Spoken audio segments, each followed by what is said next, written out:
Hello friends, ഇന്ന് ഞാൻ എടുക്കാൻ പോകുന്നത് SPM law set A classes ആണ്. അപ്പോൾ അതിന് വേണ്ടിയിട്ട് ഞാൻ യൂസ് ചെയ്തിരിക്കുന്നത് CA ശുഭം സിംഗിൾ സാറിൻ്റെ നോട്ട്സാണ്. അപ്പോൾ അതിലെന്താണെന്ന് വെച്ച് കഴിഞ്ഞാൽ അതിൽ സാറ് കുറച്ച് ഷോർട്ട് ഫോംസ് യൂസ് ചെയ്യുന്നുണ്ട്. ഫോർ എക്സാമ്പിൾ പറയുകയാണെന്നുണ്ടെങ്കിൽ ഇപ്പോൾ ഇവിടെ നോക്കിയേ, ക്യാഷ് എന്ന് കാണാം. ക്യാഷ് എന്ന് സാറ് ഈ നോട്ട്സിൽ യൂസ് ചെയ്തിട്ടുള്ള ഒരു ഷോർട്ട് ഫോമാണ്. നമ്മൾ റീഡ് ചെയ്യുമ്പോൾ ക്യാഷ് എന്ന് വായിച്ചു പോകും, കാരണം നമ്മളത് എപ്പോഴും കേൾക്കുന്ന ഒരു വാക്കായതുകൊണ്ട് തന്നെ അതൊരു ഷോർട്ട് ഫോമാണെന്ന് നമുക്ക് മനസ്സിലാവില്ല. പക്ഷേ ക്യാഷ് കൊണ്ട് സാർ ഉദ്ദേശിക്കുന്നത് company, associate, subsidiary and holding. അതായത് ഒരു സി കൊണ്ട് ഉദ്ദേശിക്കുന്നത് കമ്പനി, എ കൊണ്ട് ഉദ്ദേശിക്കുന്നത് അതിൻ്റെ അസോസിയേറ്റ് കമ്പനി, പിന്നെ അതിൻ്റെ സബ്സിഡിയറി കമ്പനി, അതിൻ്റെ ഹോൾഡിംഗ് കമ്പനി. അപ്പോൾ ഇതിൽ ഒരുപാട് ഷോർട്ട് ഫോംസ് യൂസ് ചെയ്തിട്ടുണ്ട്. അതിൻ്റെയൊക്കെ ഫുൾ ഫോം ഫസ്റ്റ് പേജിൽ കൊടുത്തിട്ടുണ്ട്. ദെൻ ചാപ്റ്റർ 1 പറയുന്നത് appointment and qualification of board of directors. Board of ഡയറക്ടേഴ്സിനെ എങ്ങനെ അപ്പോയിൻറ്റ് ചെയ്യാം, അവരുടെ ക്വാളിഫിക്കേഷൻ എന്തൊക്കെയാണെന്നുള്ളതാണ് ഫസ്റ്റ് ചാപ്റ്ററിൽ പറയുന്നത്. Appointment and qualification of board of directors. Board of directors. അപ്പോൾ ബോർഡും അല്ലെങ്കിൽ ബോർഡ് ഓഫ് ഡയറക്ടേഴ്സ് എന്ന് പറയുന്നതുകൊണ്ട് എന്താണ് ഉദ്ദേശിക്കുന്നത്? Means the collective body of the directors of the company. അതായത് ഒരു കമ്പനിയിൽ ഉണ്ടാകുന്ന ഡയറക്ടേഴ്സിൻ്റെ ആ ഒരു കളക്റ്റീവ് ബോഡിയെ, ആ ഒരു കമ്മിറ്റിയാണ് നമ്മൾ എന്തെന്ന് പറയുന്നത്? ബോർഡ് ഓഫ് ഡയറക്ടേഴ്സ് എന്ന് പറയുന്നത്. Then why do we need board of directors? എന്തിനാണ് നമുക്ക് ബോർഡ് ഓഫ് ഡയറക്ടേഴ്സിൻ്റെ ആവശ്യം? Company is an artificial person having separate legal existence but no body or mind of its own. നമുക്കറിയാം, കമ്പനി എന്താണ്? ഒരു artificial പേഴ്സണാണ്. അപ്പോൾ അതൊരു ഡിസിഷൻ എടുക്കണമെങ്കിലും ഒരു കോൺട്രാക്റ്റിലേക്ക് എൻ്റർ ചെയ്യണമെങ്കിലൊക്കെ കമ്പനിക്ക് സ്വന്തമായിട്ട് ചിന്തിക്കാനുള്ള കഴിവുണ്ടോ? ഇല്ല. അപ്പോൾ അതിന് ബിഹാഫായിട്ട്, കമ്പനിക്ക് ബിഹാഫായിട്ട് വർക്ക് ചെയ്യാൻ വേണ്ടിയിട്ടാണ് നമ്മൾ ആരെ അപ്പോയിൻറ്റ് ചെയ്യുന്നത്? ബോർഡ് ഓഫ് ഡയറക്ടേഴ്സിനെ അപ്പോയിൻറ്റ് ചെയ്യുന്നത്. Then huge number of share holders. നമുക്കറിയാം, ആൾ കൂടിയ പാമ്പ് ചാവില്ല എന്ന് പറയാറുണ്ട്. അതേപോലെ തന്നെ ഒരു കമ്പനിയിൽ ഒരുപാട് ഷെയർ ഹോൾഡേഴ്സ് ഉണ്ടെങ്കിൽ എല്ലാ ഷെയർ ഹോൾഡേഴ്സും കൂടെ ചേർന്ന് എപ്പോഴും ഡിസിഷൻ മേക്കിംഗ് ചെയ്യാമെന്ന് പറഞ്ഞാൽ ഭയങ്കര ടൈം കൺസ്യൂമിങ്ങുമാണ്, ടാസ്ക്കുമാണ്. അപ്പോൾ അതിന് വേണ്ടിയിട്ട് എന്താണ്, എല്ലാ ഡിസിഷൻസും എടുക്കാൻ വേണ്ടിയിട്ടും ബോർഡ് ഓഫ് ഡയറക്ടേഴ്സിനെ നമ്മൾ അപ്പോയിൻറ്റ് ചെയ്യും. അതായത് ഇപ്പോൾ ഫോർ എക്സാമ്പിൾ പറയുകയാണെന്നുണ്ടെങ്കിൽ നമ്മുടെ ക്ലാസ്സിൽ ഒരു 60+ സ്റ്റുഡൻസ് ഉണ്ടെന്നുണ്ടെങ്കിൽ ഒരു പ്രോഗ്രാം വരികയാണെന്നുണ്ടെങ്കിൽ നമ്മളൊരു പ്രോഗ്രാം കമ്മിറ്റീനെ രൂപീകരിക്കും. ഇനി അതൊന്നും അല്ലെങ്കിൽ പോലും നമ്മുടെ ക്ലാസ്സിന് എന്തുണ്ടാവും? ഒരു ക്ലാസ് ലീഡർ ഉണ്ടാവും. അപ്പോൾ അങ്ങനെ ഒരു കമ്മിറ്റി അല്ലെങ്കിൽ ഒരു 1, 2, 3 ആൾക്കാരെ, ഒരു ടീം ഓഫ് ആൾക്കാരെ അപ്പോയിൻറ്റ് ചെയ്യുന്നതിനാണ് ബോർഡ് ഓഫ് ഡയറക്ടേഴ്സ് എന്ന് പറയുന്നത്. Then requirement of section 149. 149ൻ്റെ റിക്വയർമെൻറ്റ്. അപ്പോൾ എന്താണ് 149 എന്ന് താഴെ പറയുന്നുണ്ട്.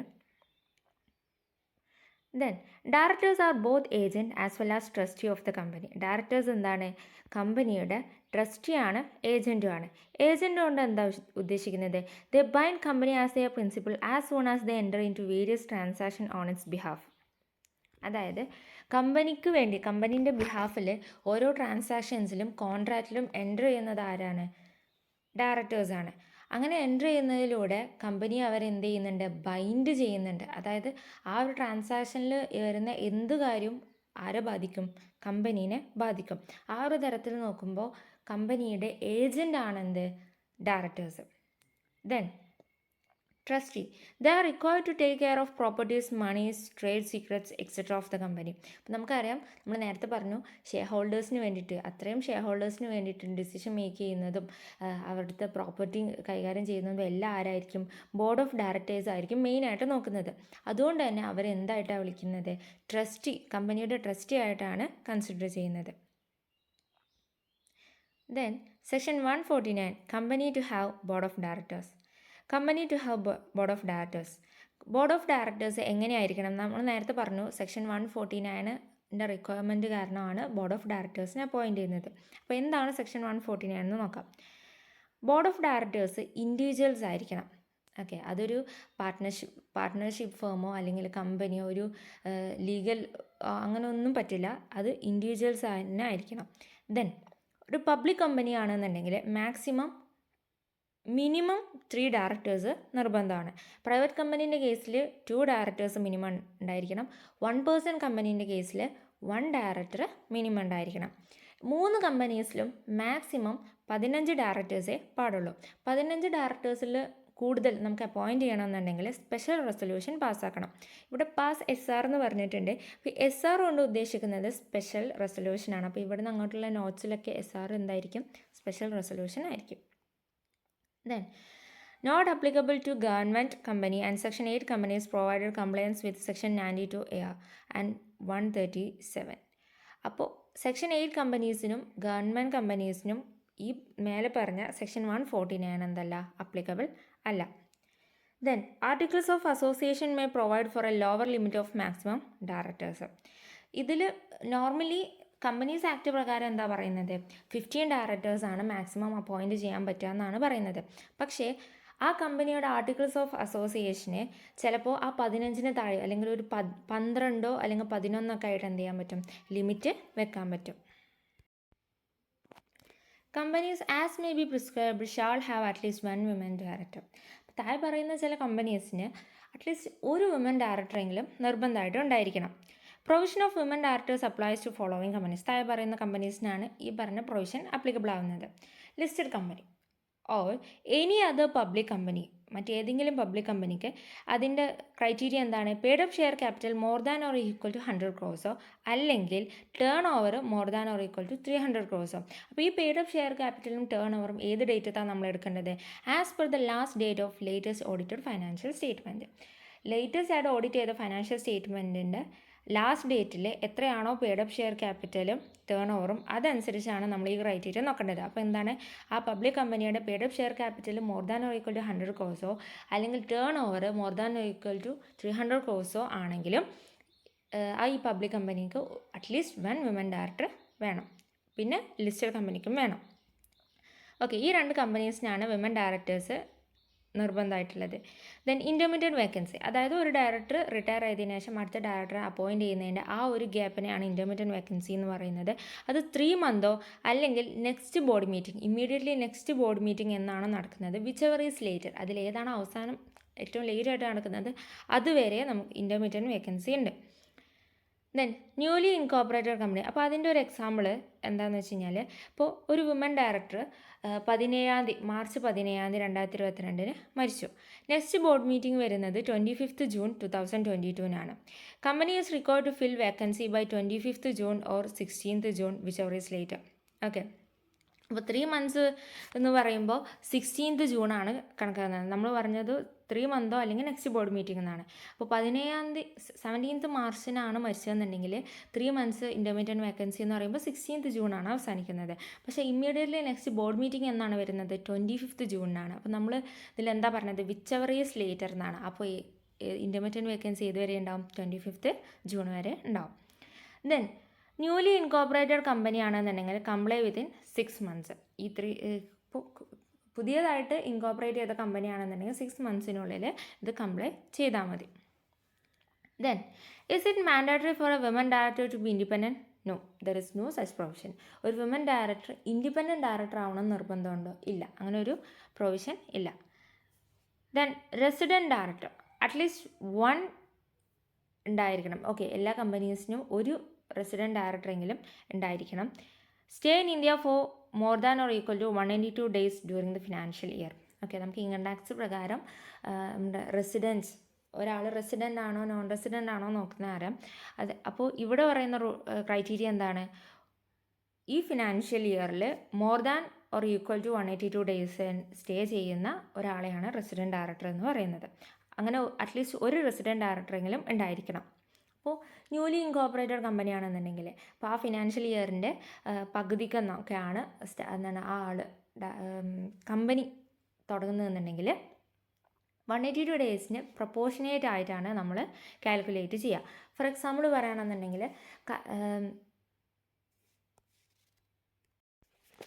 October 1st ഒരു കമ്പനി ഇൻകോർപ്പറേറ്റ് ചെയ്തത്, ഒരു ന്യൂലി ഇൻകോർപ്പറേറ്റ് ചെയ്തത്. അപ്പോൾ 6 months ഇനി അങ്ങോട്ടുള്ളൂ. ആ ഫിനാൻഷ്യൽ ഇയർ എൻഡ് ചെയ്യാൻ 6 months ഉള്ളൂ. അപ്പോൾ 182 days പകരം നമുക്ക് എന്ത് ചെയ്യാൻ പറ്റും? 90 days എടുക്കാൻ പറ്റും. ഓക്കെ, അത് പ്രൊപ്പോർഷനേറ്റ് ചെയ്ത് കാൽക്കുലേറ്റ് ചെയ്യാം. Then independent director not applicable to private companies. Private കമ്പനീസിന് ഇൻഡിപെൻഡൻറ്റ് ഡയറക്ടേഴ്സ് ആവശ്യമില്ല. പിന്നെ ആർക്കൊക്കെയാണ് ആപ്ലിക്കബിൾ ആയി വരുന്നത്? ലിസ്റ്റഡ് പബ്ലിക് കമ്പനിക്ക് എത്ര ഇൻഡിപെൻഡൻറ്റ് ഡയറക്ടേഴ്സ് വേണം? At least 1/3 of total number of directors to be independent.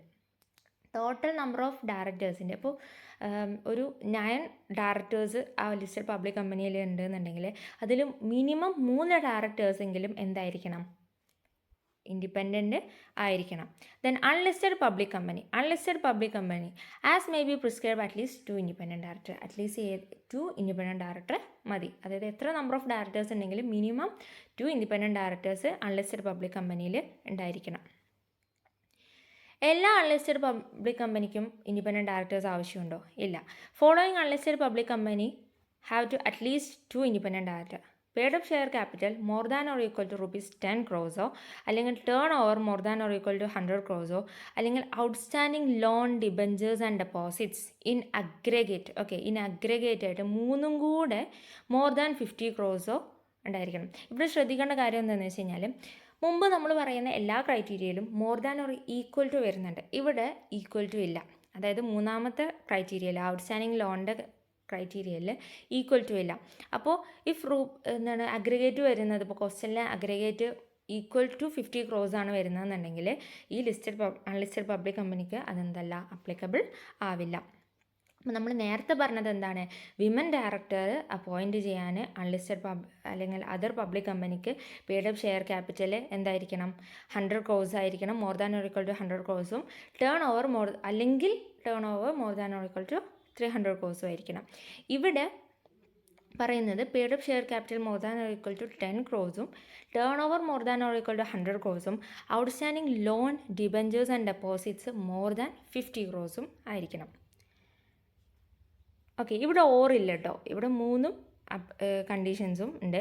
Then paid up share capital, turn over and outstanding loan, LDD എന്ന് പറയുന്നത് ലോൺ, ഡിബഞ്ചർ, ഡെപ്പോസിറ്റ് എന്നുള്ള ഷോർട്ട് ഫോമാണ്. As per the last date of latest audited financial statement.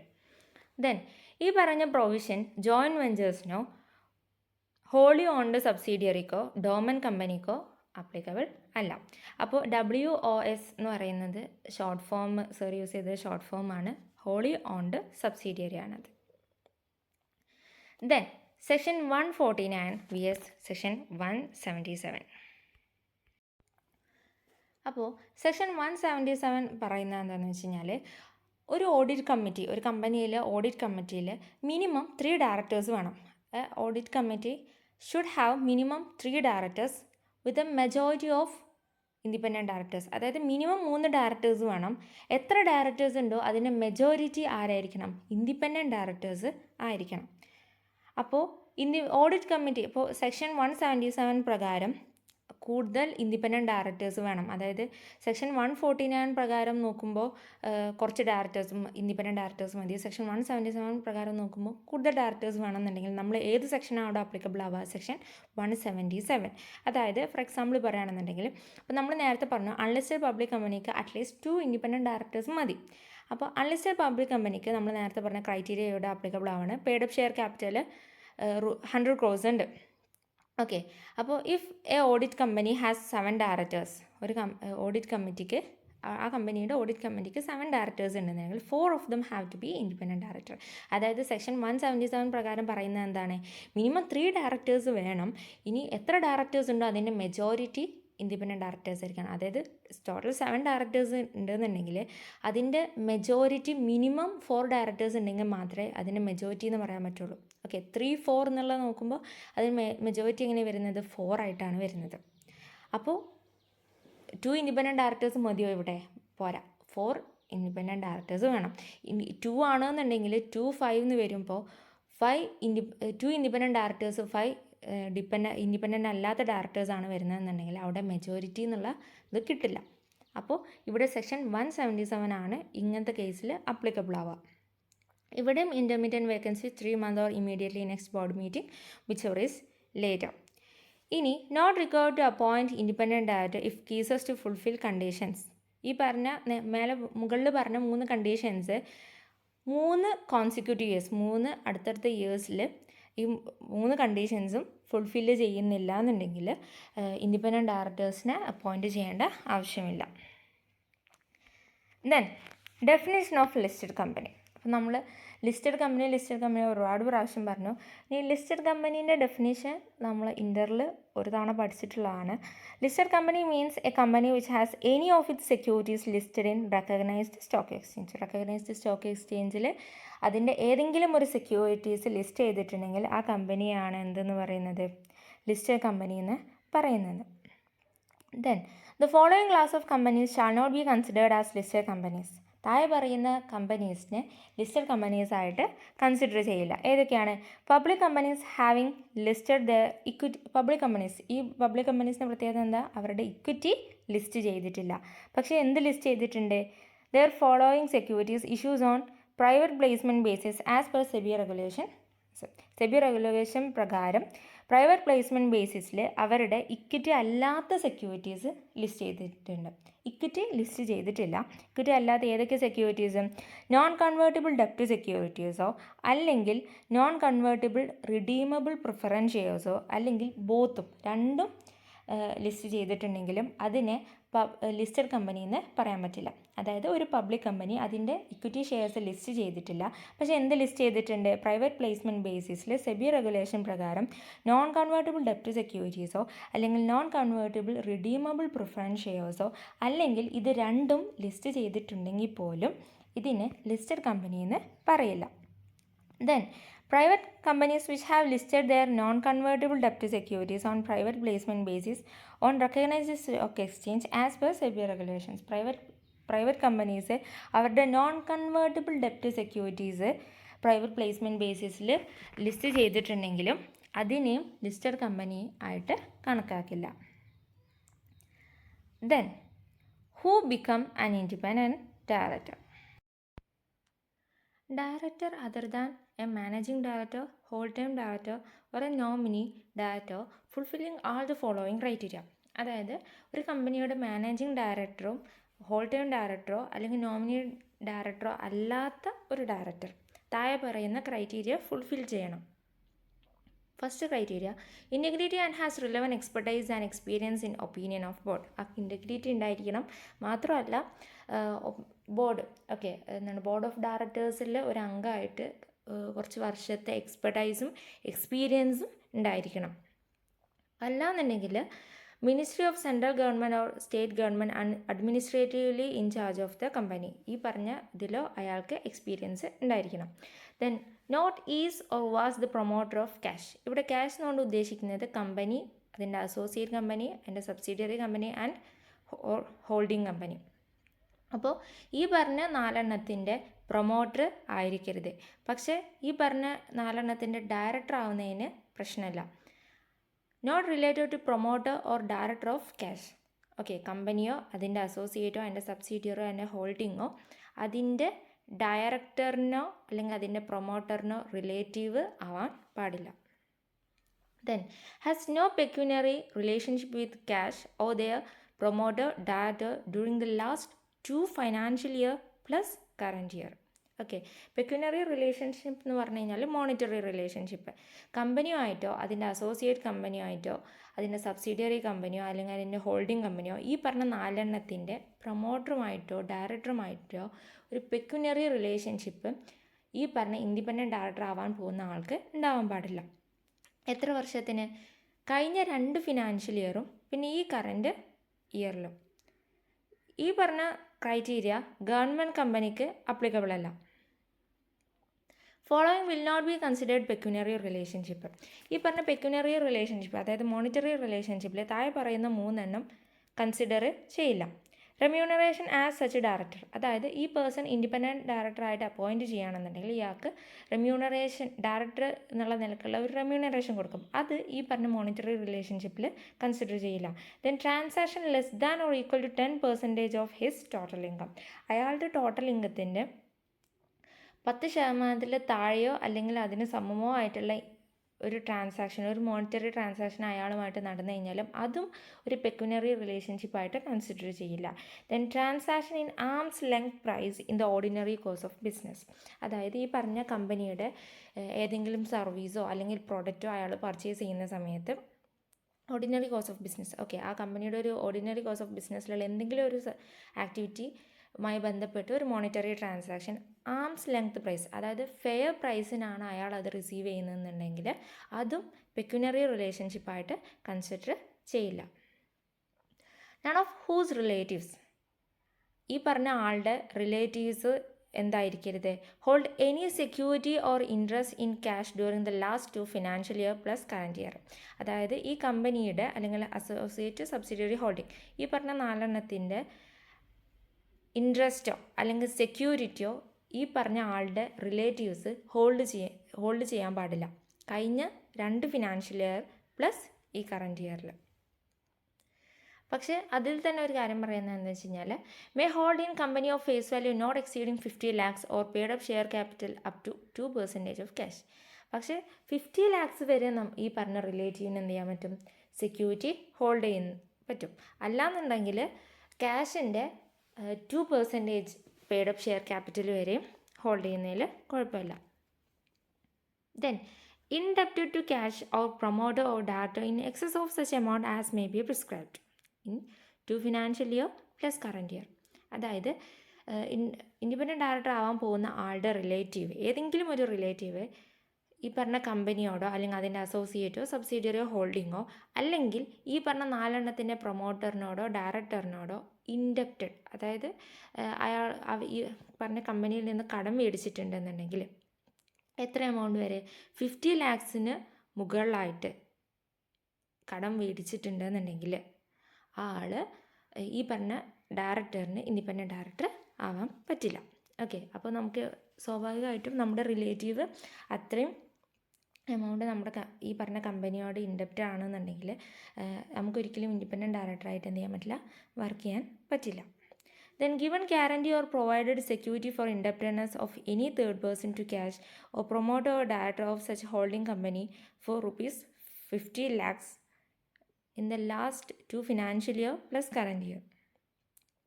അപ്പോൾ ഈ പറഞ്ഞ ഇൻഡെപ്റ്റഡ്നെസ്സിന് നമ്മൾ സെക്യൂരിറ്റിയോ അല്ലെങ്കിൽ ഗ്യാരൻറ്റിയോ ഈ പറഞ്ഞ റിലേറ്റീവ് പ്രൊവൈഡ് ചെയ്തിട്ടുണ്ടെങ്കിൽ, ഓക്കെ, ഒരു തേർഡ് പേഴ്സൺ, ആദ്യം പറഞ്ഞത് നമ്മുടെ റിലേറ്റീവ് ഇൻഡെപ്റ്റഡ് ആണെന്നുണ്ടെങ്കിൽ, മൂന്നാമത്തെ ക്രൈറ്റീരിയ പറയുന്നത് എന്താണെന്ന് വെച്ച് കഴിഞ്ഞാൽ ഒരു തേർഡ് പേഴ്സണിന് വേണ്ടിയിട്ട് നമ്മുടെ റിലേറ്റീവ്, തേർഡ് പേഴ്സണിൻ്റെ ഇൻഡെപ്റ്റഡ്നെസ്സിന് വേണ്ടിയിട്ട് നമ്മുടെ റിലേറ്റീവ് ഗ്യാരൻറ്റിയോ അല്ലെങ്കിൽ സെക്യൂരിറ്റിയോ നിന്നിട്ടുണ്ട്. എത്ര എമൗണ്ട് വരെ, 50 lakhsന് എക്സസ് ആയിട്ട്. ദെൻ ഏത് വർഷത്തിൽ, കഴിഞ്ഞ 2 ഫിനാൻഷ്യൽ ഇയറിലും ഈ കറൻറ്റ് ഇയറിലും നിന്നിട്ടുണ്ടെന്നുണ്ടെങ്കിൽ അങ്ങനെയാണെങ്കിലും നമുക്ക് ഇൻഡിപെൻഡൻറ്റ് ഡയറക്ടർ ആവാൻ പറ്റില്ല. അതായത് സെക്കൻഡ് ക്രൈറ്റീരിയ പറഞ്ഞത് അതായത് നമ്മളാണ് ഇൻഡിപെൻഡൻറ്റ് ഡയറക്ടർ ആവാൻ പോകുന്നതെന്നുണ്ടെങ്കിൽ നമ്മുടെ ഒരു റിലേറ്റീവ്സും ഈ പറഞ്ഞ കമ്പനിയുമായിട്ട് അല്ലെങ്കിൽ പ്രൊമോട്ടർ ഡയറക്ടറുമായിട്ടോ 50 lakhsന് കൂടുതൽ ഇൻഡെപ്റ്റഡ്നെസ് ഉണ്ടാവാൻ പാടില്ല. ഏതൊക്കെ ഇയറിൽ, കഴിഞ്ഞ 2 ഫിനാൻഷ്യൽ ഇയറിലും ഈ കറൻറ്റ് ഇയറിലും. ഇനി പറയുന്ന ക്രൈറ്റീരിയ എന്താണെന്ന് വെച്ച് കഴിഞ്ഞാൽ, ഈ പറഞ്ഞ റിലേറ്റീവ് തേർഡ് പേഴ്സണ് മറ്റൊരാളുടെ ഇൻഡെപ്റ്റഡ്നെസ്സിന് വേണ്ടിയിട്ട് ഗ്യാരൻറ്റിയോ സെക്യൂരിറ്റിയോ പ്രൊവൈഡ് ചെയ്തിട്ടുണ്ടെങ്കിലും അങ്ങനെയാണെങ്കിലും നമുക്ക് ഇൻഡിപെൻഡൻറ്റ് ഡയറക്ടർ ആവാൻ പറ്റില്ല. Then any other pecuniary relationship with cash more than or equal to 2% of its gross turn over or total income in aggregate. Okay, അപ്പോൾ മറ്റെന്തെങ്കിലും ഒരു പെക്യുനറി റിലേഷൻഷിപ്പ് ഈ പറഞ്ഞ റിലേറ്റീവിന് ഉണ്ടെന്നുണ്ടെങ്കിൽ, കമ്പനിയായിട്ട് ഉണ്ടെന്നുണ്ടെങ്കിൽ എത്രത്തോളം, more than or equal to 2% of its gross turn over, കമ്പനിയുടെ ഗ്രോസ് ടേൺ ഓവറിന് ഈക്വലോ അല്ലെങ്കിൽ 2% ഈക്വലോ അല്ലെങ്കിൽ മോർ ദാൻ 2%, അത്രത്തോളം ഒരു മോണിറ്ററി ട്രാൻസാക്ഷൻ ഈ റിലേറ്റീവുമായിട്ട് നടന്നിട്ടുണ്ടെങ്കിലും നമുക്ക് ഇൻഡിപെൻഡൻറ്റ് ഡയറക്ടർ ആവാൻ പറ്റില്ല. ദെൻ നെയ്തർ ഹിംസെൽഫ് ന റിലേറ്റീവ്. ആദ്യം പറഞ്ഞ ക്രൈറ്റീരിയകൾ, ഫസ്റ്റ് പറഞ്ഞ ക്രൈറ്റീരിയ എന്താണ്, നമ്മൾക്ക്, അതായത് നമ്മളാണ് ഇൻഡിപെൻഡൻറ്റ് ഡയറക്ടർ ആകാൻ പോകുന്നുണ്ടെങ്കിൽ നമുക്ക് അപ്ലിക്കബിൾ ആയിട്ടുള്ള ക്രൈറ്റീരിയയാണ് പറഞ്ഞത്. രണ്ടാമത് പറഞ്ഞത് എന്താണെന്ന് വെച്ച് കഴിഞ്ഞാൽ, നമ്മുടെ റിലേറ്റീവ്സ് ഈ പറഞ്ഞ ക്രൈറ്റീരിയകളെല്ലാം ഫോളോ ചെയ്താൽ മാത്രമേ നമുക്ക് ഇൻഡിപെൻഡൻറ്റ് ഡയറക്ടർ ആകാൻ പറ്റുള്ളൂ. ദെൻ മൂന്നാമത് പറയുന്നത് നമ്മളും റിലേറ്റീവ്സും ഒരുപോലെ പാലിക്കേണ്ട criteria. Then is or was the key managerial person or employee of cash last 3 financial year. Okay, neither himself, നമ്മളോ അല്ലെങ്കിൽ നമ്മുടെ റിലേറ്റീവോ ആവാൻ പാടില്ല എന്ത്, ഈ പറഞ്ഞ കമ്പനിയുടെയോ അല്ലെങ്കിൽ അതിൻ്റെ അസോസിയേറ്റിൻ്റെയോ സബ്സിഡിയറിൻ്റെയോ ഹോൾഡിങ്ങിൻ്റെയോ കീ മാനേജറിയൽ പേഴ്സണോ എംപ്ലോയിയോ ആവാൻ പാടില്ല. എത്ര വർഷത്തിൽ, ലാസ്റ്റ് 3 ഫിനാൻഷ്യൽ ഇയറിൽ. Okay, relative can be an employee in past 3 years. പക്ഷേ റിലേറ്റീവിന് കീ മാനേജറിയൽ പേഴ്സൺ ആവാൻ പറ്റില്ല, പക്ഷേ എംപ്ലോയി ആവുന്നതിൽ പ്രശ്നമില്ല. Then employee or proprietor or partner in current year plus last 3 financial year of the firm of auditors or CS in practice or cost auditors of cash. Okay, employee ആവാൻ പാടില്ല, proprietor ആവാൻ പാടില്ല, അല്ലെങ്കിൽ പാർട്ട്ണറോ ആവാൻ പാടില്ല. ആരുടെ? ഈ പറഞ്ഞ കമ്പനിയുടെയോ അല്ലെങ്കിൽ അസോസിയേറ്റിൻ്റെയോ സബ്സിഡിയറിൻ്റെയോ ഹോൾഡിങ്ങിൻ്റെയോ കോസ്റ്റ് ഓഡിറ്റേഴ്സ് ഉണ്ടാവും, അല്ലെങ്കിൽ അവരുടെ കമ്പനി സെക്രട്ടറി ഉണ്ടാവും, അല്ലെങ്കിൽ ഫേം ഓഫ് ഓഡിറ്റേഴ്സ് ഉണ്ടാവും. ഇതിൻ്റെയൊക്കെ എംപ്ലോയിയോ പ്രൊപ്പറേറ്ററോ പാർട്ട്ണറോ ആണെന്നുണ്ടെങ്കിൽ ഇൻഡിപെൻഡൻ്റ് ആയിട്ട് ആവാൻ പറ്റില്ല. പറഞ്ഞ റിലേറ്റീവും ആവാൻ പാടില്ല. എത്ര വർഷത്തിൽ? ലാസ്റ്റ് 3 ഫിനാൻഷ്യൽ ഇയറിൽ. Then holds with relative more than or equal to 2% of voting power of company. Okay, കമ്പനിയുടെ more than or equal to 2% voting power relative. Okay, നമുക്കും നമ്മുടെ റിലേറ്റീവിൻ്റെയും കൂടെ വോട്ടിംഗ് പവർ പ്ലസ് ചെയ്യുമ്പോൾ more than or equal to 2% of voting power ഉണ്ടാവുന്നുണ്ടെന്നുണ്ടെങ്കിൽ അങ്ങനെയാണെങ്കിലും നമുക്ക് എന്ത് ചെയ്യാൻ പറ്റില്ല? ഇൻഡിപെൻഡൻറ്റ് ഡയറക്ടർ ആവാൻ പറ്റില്ല. ഇവിടെ കമ്പനി മാത്രമേ അപ്ലിക്കബിൾ ഉള്ളൂ, അസോസിയേറ്റ് സബ്സിഡിയറി ഹോൾഡിങ് അപ്ലിക്കബിൾ അല്ല. Then is the CEO or director of NPO that. Okay, സിഇഒയോ നോൺ പ്രോഫിറ്റ് ഓർഗനൈസേഷൻ്റെ സിഇഒയോ അല്ലെങ്കിൽ ഡയറക്ടറോ that receives more than or equal to 25% of its receipt from cash or promoter or director. ക്യാഷിൽ നിന്നോ അല്ലെങ്കിൽ promoter ഡയറക്ടറിൽ നിന്നോ അതിൻ്റെ 25% of receipts. Okay, non profit ഓർഗനൈസേഷൻ്റെ 25% ഓഫ് റിസിപ്റ്റ്സും ഈ പറഞ്ഞ ക്യാഷിൽ നിന്നോ പ്രൊമോട്ടർ ഓർ ഡയറക്ടറിൽ നിന്നോ ആണെന്നുണ്ടെങ്കിൽ അതിൻ്റെ CEO അല്ലെങ്കിൽ ഡയറക്ടറോ നമ്മളാവാൻ പാടില്ല. Then holds voting power more than or equal to 2% of the company. കമ്പനിയുടെ more than or equal to 2% voting പവറും ഹോൾഡ് ചെയ്യാൻ പാടില്ല. ആര്? NPOൻ്റെ CEO ഡയറക്ടറോ ആണെങ്കിൽ. അപ്പോൾ ഈ പറഞ്ഞ, അതായത് ഒരു നോൺ പ്രോഫിറ്റ് ഓർഗനൈസേഷന് ഈ പറഞ്ഞ കമ്പനിയിൽ നിന്നോ പ്രൊമോട്ടറിൽ നിന്നോ ഒരു ഡയറക്ടറിൽ നിന്നോ more than or equal to 25% of its receipts receive ചെയ്യുന്നുണ്ടെങ്കിലോ അല്ലെങ്കിൽ more than or equal to 2% കമ്പനിയുടെ വോട്ടിംഗ് പവർ ഹോൾഡ് ചെയ്യുന്നുണ്ടെങ്കിലോ ഈ പറഞ്ഞ നോൺ പ്രോഫിറ്റ് ഓർഗനൈസേഷൻ്റെ ഡയറക്ടറിനോ CEOക്കോ ഈ പറഞ്ഞ കമ്പനിയുടെ ഇൻഡിപെൻഡൻറ്റ് ഡയറക്ടർ ആവാൻ എലിജിബിൾ അല്ല. Okay, then possess such other qualification as may be prescribed. മറ്റ് ക്വാളിഫിക്കേഷൻസും വേണം, അതായത് അതിന് വേണ്ടിയിട്ടുള്ള എഡ്യൂക്കേഷൻ ക്വാളിഫിക്കേഷൻസ് വേണം, പിന്നെ എക്സാംസ് പാസ്സാവണം. Then the independent director shall possess appropriate skills, experience and knowledge in one or more fields of finance, law, management, etc. അപ്പോൾ ഇന്നത്തെ ക്ലാസ് ഇത്രയേ ഉള്ളൂ. Thank you.